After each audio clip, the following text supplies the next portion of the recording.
Alright, our 2021 Honda Ridgeline is due for an oil change, and so it takes 5.7 quarts of, we use the 0W20 full synthetic. We're using Pennzoil Ultra Platinum and a Purolator Boss oil filter. Please check out the video description for everything you need. Complete list of everything, including links on how to buy them. So we've got our oil filter. We have a 14mm crush washer. We have a torque wrench set to 30 foot-pounds. I have some oil filter pliers. I have a 17mm socket with a 3/8 extendable ratchet to give me some torque to break that oil drain bolt free. I have a Milwaukee ratchet with a magnetic socket, 17mm, so that once we loosen it, I can use this to pull it out and have it not stick, have it not fall in the drain pan. This is completely optional. The magnetic socket and this ratchet are optional. Also, every time I do an oil change, which is every 5,000 miles, I put 1 bottle of Redline Complete Fuel System Cleaner in the fuel tank to keep the fuel system clean. I use these pitchers with the quart markings on them so I can get exactly 5.7 quarts. I have 1.7 in here, and then I will put that in, and then I'll put 4 quarts in and use that because it's a 5-quart pitcher. I do also have this smaller one, but I'm not going to use that so I don't dirty up 2 pitchers, but just want to show it to you because I'm going to put links in the description. And then what we do with our oil filter, I'm going to do right now, we lubricate the black rubber ring, and when we take our old filter off, we're going to make sure that black rubber ring comes off with it and doesn't stick to the housing. Never had that happen, but always want to check. So we lubricate that so it won't stick. Then we pre-fill the oil filter just to give it some added protection on the initial startup when there's no oil in the filter. There will be in ours. So we pour slowly because as we pour, it's going through the passageways to the outside of the filter and going back down again. I don't need it all the way up because I don't want it to spill when I'm putting it on, but I'll let it kind of get to the outside and then fill it up. See, it's down to the halfway. So I want it about 2/3 of the way or so. Give it some protection there. So that'll be ready when we get to that. I already have plastic sheeting under there. So all I need is my catch pan for my oil out there. And this empty cup right here for my oil filter to take to recycle. So I'm going to kind of get these set up under here.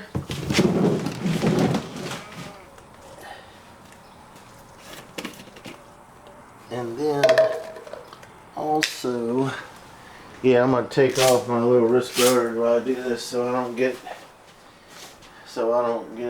oil all over it. And then also I use this Glad Press and Seal to protect the crossbar from oil. So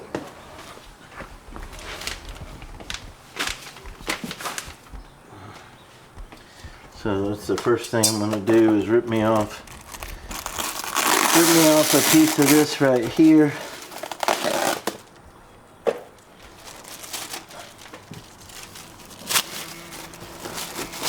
Kind of put it on my crossbar there.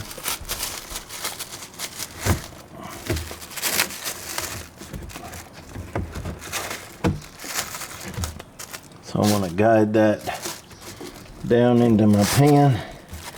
Just kind of shape it a little bit, protect that crossbar, come up behind the oil filter in the back. Instead of wrapping it down, I kind of leave it up in the back and guide it down this way. Okay, from the top to get good airflow, our oil cap is way down in there. You can see it's labeled 0W20. A lot of people go with a heavier weight. That's up to you. I stick with this because I'm not having any issues. So I take my cap off and I just rest it in there. The purpose of that is to get airflow when we drain our oil. Dipstick, I'm going to pull out and leave it resting in there so it also has a little airflow. I will say one thing I like to do before I do an oil change is I like to check the oil and see if the car used any or leaked any, and it did not. It was 100% right at the full mark from the last time we changed it over 5,000 miles ago, just barely. We're at like 5,160. We're like just barely over 5,000, but I'm on a 5,000 mile interval. So now we're going to use these oil filter pliers to loosen our oil filter by turning it counterclockwise. Excuse me, that's clockwise to tighten, that counterclockwise to loosen. And now that I got it loosened, I'm going to remove the pliers to keep oil off of them. And I'm going to spin slowly because it's going to leak some oil out the very beginning. You can already see it right there. There it comes.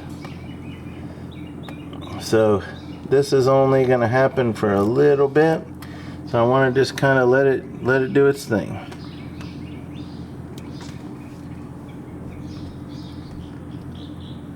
Okay, I think it's pretty much done already.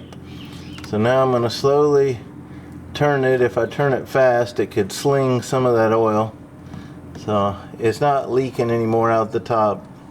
It just does that for the first little bit. Let that oil out that's all the way at the top. So you definitely need a glove on for this.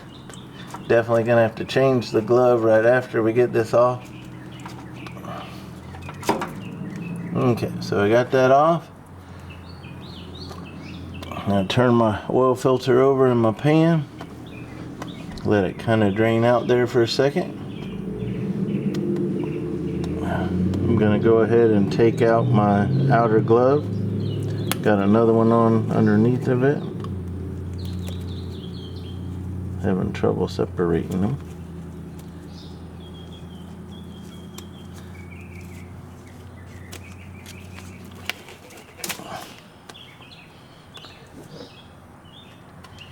Okay, I'm gonna let that drain for a minute because it's still draining out a good little there. It's starting to stop there. So by looking up, you can look on your dirty filter and see that the black oil ring is there, but it's face down right now. So I got a good view of this right here. I can see that it's clean, that black ring is not on there. And now that we're just barely down to a drip, I'm just going to start cleaning this ring up, preparing it for our new filter. I'm cleaning all of this. I'm cleaning the face where the black rubber goes. I'm cleaning inside the ridge with my finger. I'm going to wipe the threads off that go on the inside of the oil filter. So I got that ready to go.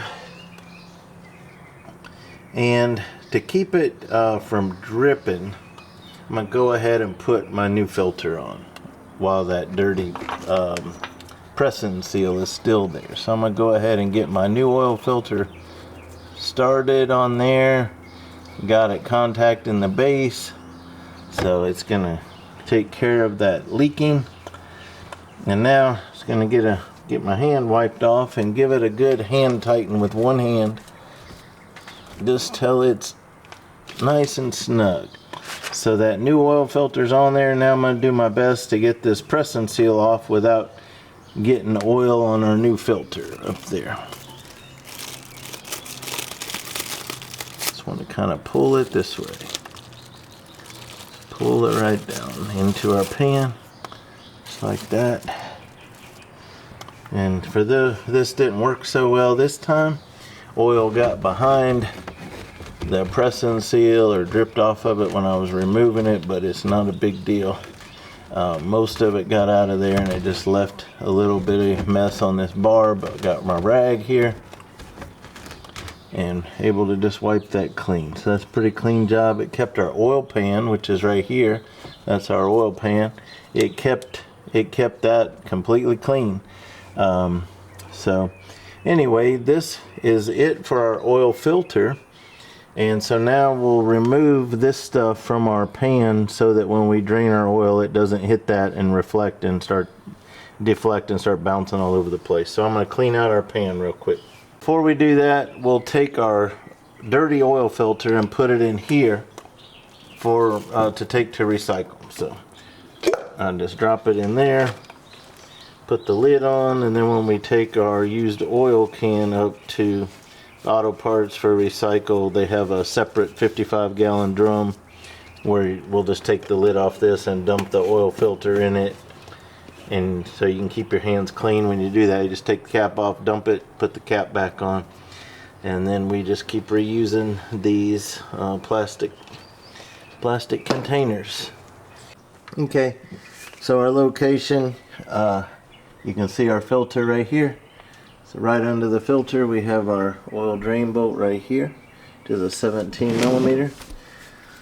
So we're just going to get our socket on there, and first thing we want to do is just crack that open. So I'm going to use my extendable ratchet to get a little bit of torque on that. And then I got it cracked open.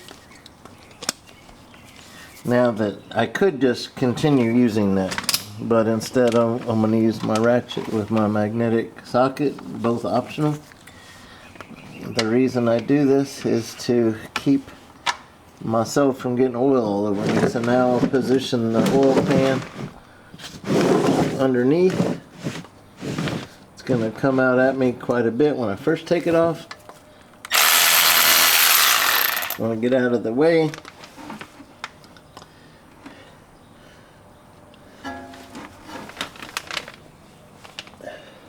I put everything in front of me except my rag, so I think I might have found it.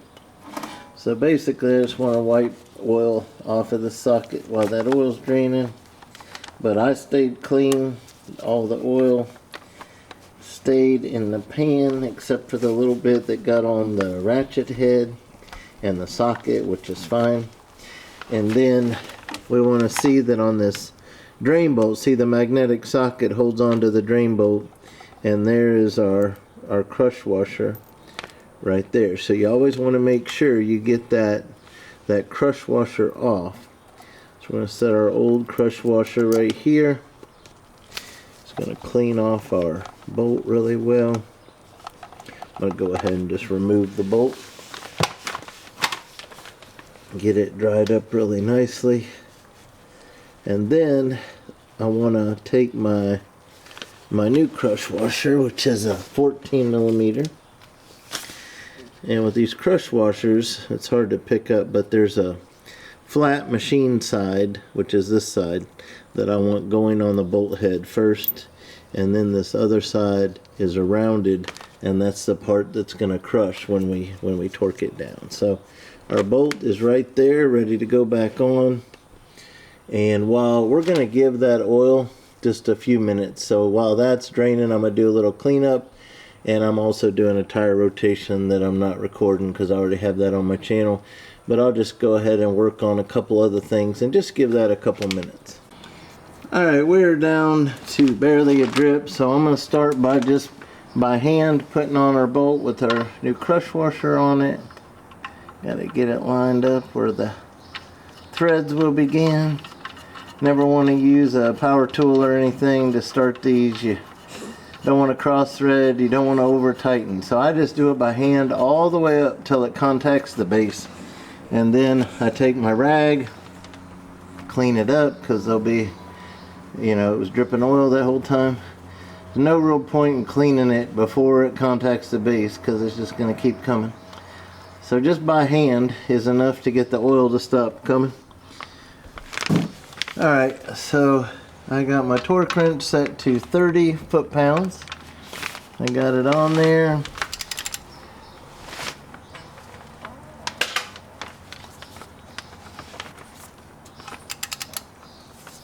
It's at 25, 27, 28, 29, 30.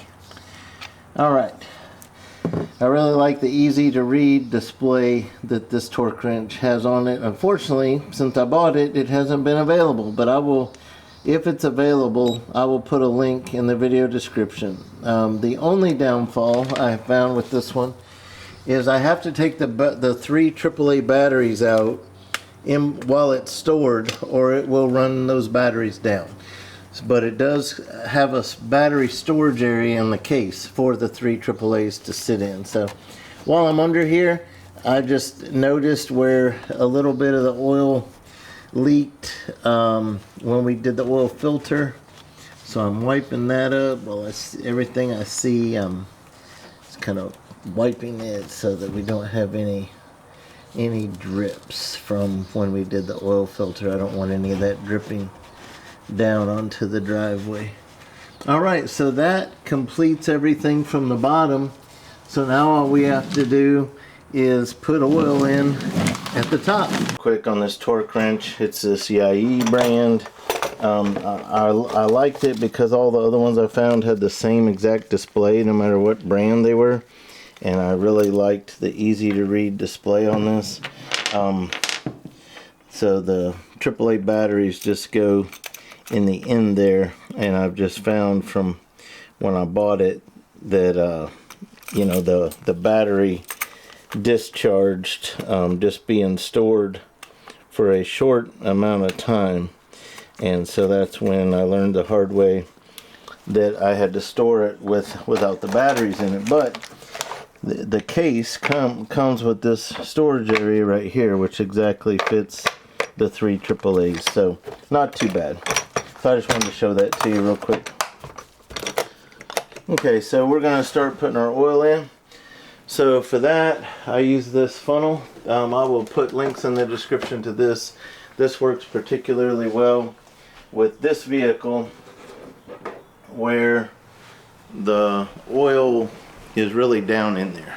You really have to kind of reach down in the engine bay to get to it. So I want to get my fill cap off.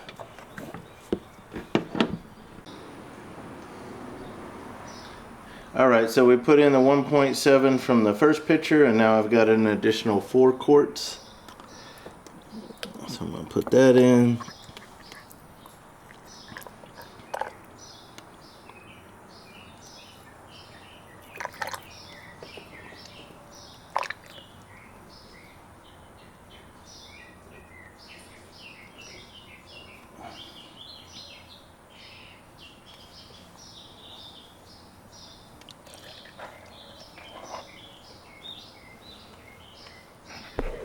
Okay, so what we'll do is put our cap back on, secure the dipstick. We'll reset the maintenance minder so the oil life goes to 100%, and we'll run the vehicle for a little bit, and then we'll just verify the dipstick level. So we'll show you how to reset the maintenance minder real quick. Alright, so we're done with our oil change. We want to reset our maintenance minder.